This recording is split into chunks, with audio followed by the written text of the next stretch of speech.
Olá, aluno do 7º ano, aqui é a professora Moísa e hoje damos continuidade ao PET primeiro bimestre de língua portuguesa. Na página 9 nós temos a semana 3. Coloque no caderno que o nosso tema é conto e faça um resumo a partir das marcações em rosa. Coloque também a data de realização das atividades. Vamos à leitura? Prezado ou prezada estudante, nesta semana você vai relembrar aspectos da estrutura da narrativa no gênero textual conto e ainda aplicará seus conhecimentos sobre o uso da vírgula. Recapitulando, o conto é uma narrativa curta que se caracteriza pela concisão, quer dizer, por ser breve, linearidade, quer dizer, começo, meio e fim em uma sequência, e unidade, quer dizer, o conto ele é único. São elementos essenciais do conto: narrador, personagem, enredo, espaço e tempo. O conto consiste em uma história focada em um conflito, quer dizer, num problema, apresentando um desenvolvimento e resolução desse conflito. Usa-se vírgula quando dois termos estão próximos, mas não ligados sintaticamente.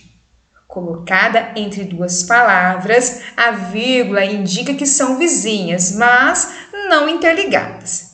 Desse modo, usa-se a vírgula para marcar uma inversão ou intercalação, que quer dizer que a ordem das frases vão aí estabelecer se teremos vírgula ou não. Isolar o vocativo. Lembramos que o vocativo é utilizado para um chamamento. Vamos lembrar da carta que você aí já estudou no ano passado. Apontar a elipse do verbo, quer dizer, a omissão de um verbo. Separar os termos dispostos em enumeração, entre outras situações. Nós temos aqui dois sites importantes, um fala sobre o conto, o outro fala sobre vírgula. Vamos acessar e assim colocar no caderno os pontos mais importantes. Estou aqui no site Brasil Escola e aqui temos que o conto é um dos gêneros narrativos mais comuns na tradição literária brasileira. Temos grandes autores como Álvares de Azevedo, Machado de Assis e também Mário de Andrade. A partir aqui da estrutura, nós podemos destacar que temos no conto poucos personagens, um espaço e também um cenário limitado. E temos também um recorte temporal reduzido. Há várias questões aqui que abordam a relação aí do conto, como os personagens, como o narrador. Então, você pode aí colocar no pause e fazer a leitura. Estou agora no site Mundo Educação. E aqui nós temos algumas questões relacionadas à ideia da vírgula. Então, aqui vem explicando da ordem direta das frases, que quer dizer quando eu uso sujeito, verbo e seus complementos. Temos também algumas questões importantes que você pode marcar no seu caderno. Então, a vírgula é utilizada quando nós temos aí elementos explicativos. Vamos aqui na leitura. A vírgula é utilizada para separar elementos ou opções explicativas ou corretivas, como a propósito, além disso, digo, isto é, ou seja. Exemplo: o Flamengo é o campeão do Brasileirão de 2019, ou seja, venceu vários jogos para se consagrar como o melhor time do ano. Então, nós temos aqui duas vírgulas.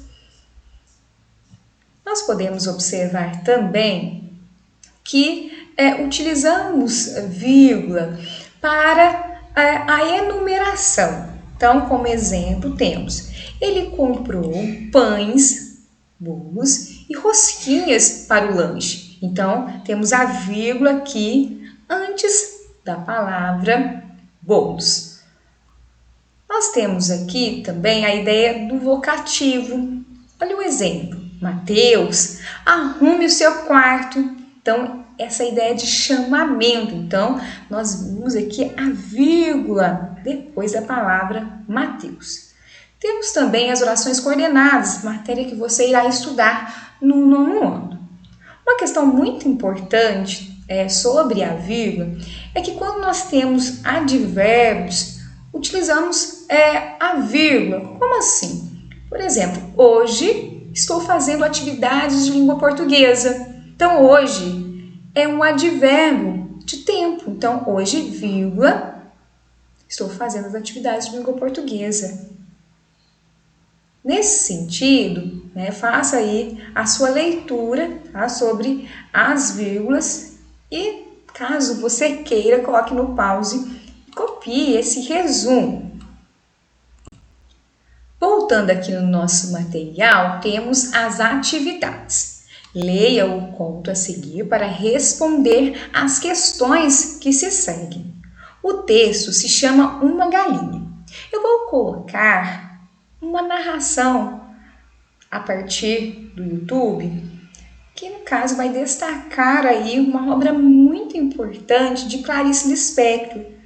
Depois, se você quiser ter o acesso a esse e-book, eu vou colocar o link aqui na descrição desse vídeo. Galinha de domingo, ainda viva porque não passava de 9 horas da manhã. Parecia calma. Desde sábado encolhera-se num canto da cozinha. Não olhava para ninguém, ninguém olhava para ela. Mesmo quando a escolheram, apalpando sua intimidade com indiferença, não souberam dizer se era gorda ou magra. Nunca se adivinharia nela um anseio. Foi, pois, uma surpresa quando a viram abrir as asas de curto voo, inchar o peito e, em 2 ou 3 lances, alcançar a murada do terraço. Um instante ainda vacilou, o tempo da cozinheira dar um grito, e em breve estava no terraço do vizinho, de onde, em outro voo desajeitado, alcançou um telhado. Lá ficou em adorno deslocado, hesitando ora num, ora no outro pé. A família foi chamada com urgência e, consternada, viu o almoço junto de uma chaminé. O dono da casa, lembrando-se da dupla necessidade de fazer esporadicamente algum esporte e de almoçar, vestiu radiante o calção de banho e resolveu seguir o itinerário da galinha. Em pulos cautelosos alcançou o telhado, onde esta, hesitante e trêmula, escolhia com urgência outro rumo. A perseguição tornou-se mais intensa. De telhado a telhado, foi percorrido mais de um quarteirão da rua. Pouco afeita a uma luta mais selvagem pela vida, a galinha tinha que decidir por si mesma os caminhos a tomar, sem nenhum auxílio de sua raça. O rapaz, porém, era um caçador adormecido. E por mais ínfima que fosse a presa, o grito de conquista havia soado. Sozinha no mundo, sem pai nem mãe, ela corria, arfava, muda, concentrada. Às vezes, na fuga, pairava ofegante num beiral de telhado e, enquanto o rapaz galgava outros com dificuldade, tinha tempo de se refazer por um momento. Então, parecia tão livre, estúpida, tímida e livre. Não vitoriosa, como seria um galo em fuga. O que havia nas suas vísceras que fazia dela um ser? A galinha é um ser. É verdade que não se poderia contar com ela para nada. Nem ela própria contava consigo, como o galo crê na sua crista. Sua única vantagem é que havia tantas galinhas que, morrendo uma, surgiria no mesmo instante outra tão igual como se fora a mesma. Afinal, numa das vezes em que parou para gozar sua fuga, o rapaz alcançou-a. Entre gritos e penas, ela foi presa. Em seguida, carregada em triunfo por uma asa através das telhas e pousada no chão da cozinha com certa violência. Ainda tonta, sacudiu-se um pouco em cacarejos roucos e indecisos. Foi então que aconteceu. De pura afobação, a galinha pôs um ovo, surpreendida e exausta. Talvez fosse prematuro, mas logo depois, nascida que fora para a maternidade, parecia uma velha mãe habituada. Sentou-se sobre o ovo E assim ficou respirando, abotoando e desabotoando os olhos. Seu coração tão pequeno, num prato solevava e abaixava as penas, enchendo de tepidez aquilo que nunca passaria de um ovo. Só a menina estava perto e assistiu a tudo estarrecida. Mal, porém, conseguiu desvencilhar-se do acontecimento, despregou-se do chão e saiu aos gritos. Mamãe, mamãe, não mate mais a galinha, ela pôs um ovo, ela quer o nosso bem. Todos correram de novo à cozinha e rodearam mudos a jovem parturiente. Esquentando seu filho, esta não era nem suave, nem arisca, nem alegre, nem triste. Não era nada, era uma galinha, o que não sugeria nenhum sentimento especial. O pai, a mãe e a filha olhavam já há algum tempo sem propriamente um pensamento qualquer. Nunca ninguém acariciou uma cabeça de galinha. O pai, afinal, decidiu-se com certa brusquidão.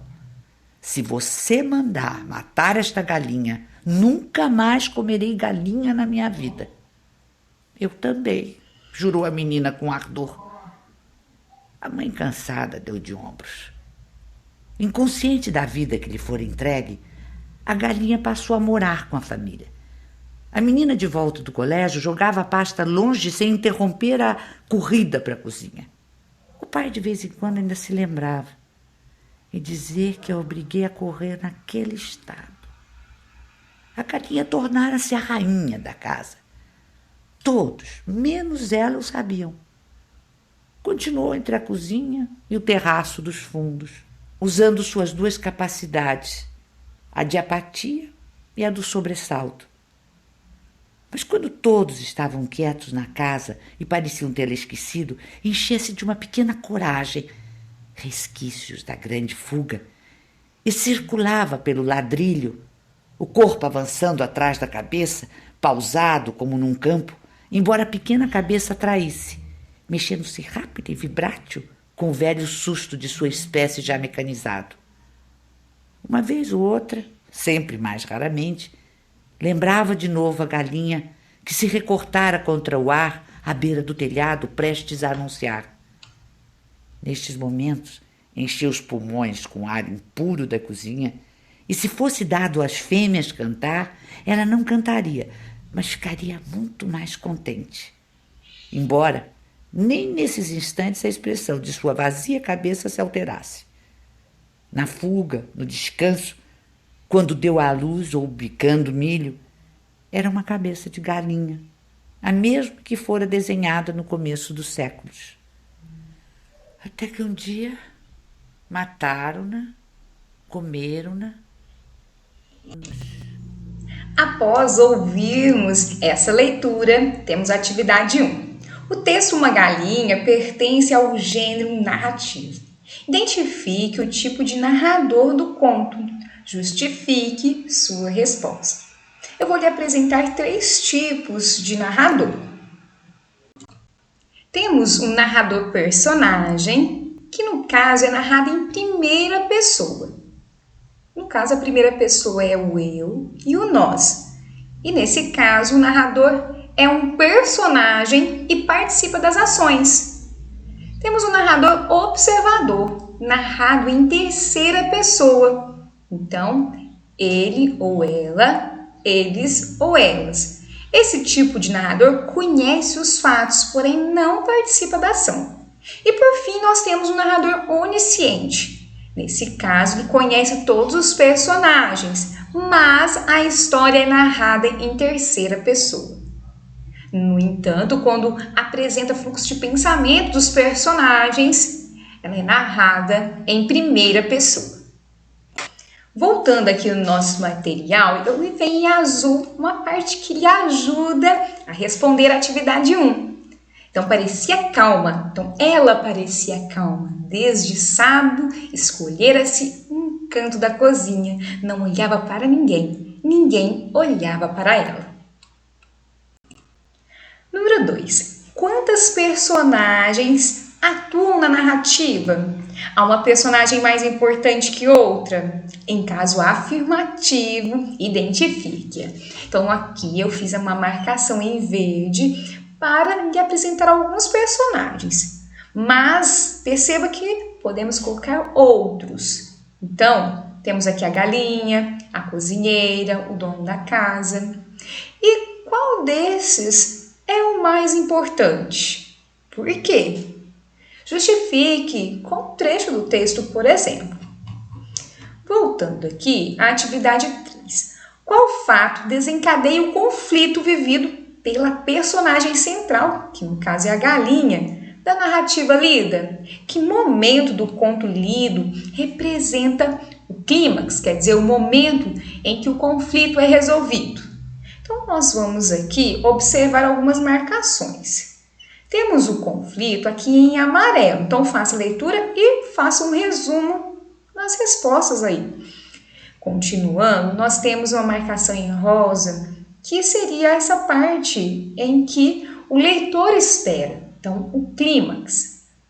Nesse caso, você pode também aí acrescentar uma outra parte, tá? Fique atento a essa resposta. Número 4. Em que tempo e espaço a narrativa ocorre? Eu também fiz a marcação, está aqui no início do texto. Perceba a marcação em roxo, é um tracinho, tá? Então, nós temos aqui domingo, 9 horas da manhã, e temos também a muralha do terraço. Mas será que há outro espaço? Procure no texto, tá ok? Continuando, atividade 5. Assinale a alternativa correta no que se refere ao uso da vírgula. A menina, de volta do colégio, jogava a pasta longe sem interromper a corrida para a cozinha. No caso, nós temos a letra A para isolar o vocativo.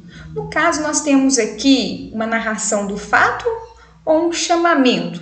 No caso, seria menina, ou seria só uma narração do fato. A menina jogava a pasta longe. Letra B. Para isolar o aposto, estou explicando algo sobre a menina entre as duas vírgulas aqui? Então, se for isso, nós temos um aposto. Mas preste bastante atenção. Letra C. Para separar termos de uma enumeração, no caso, eu estou listando coisas. Ou a letra D. Para marcar adjuntos adverbiais deslocados. Lembra da parte que eu falei sobre o advérbio de tempo? Então, preste bastante atenção que isso vai lhe ajudar. Dessa forma, eu finalizo essa videoaula, espero que você tenha gostado, tenha um bom final de semana e um grande abraço!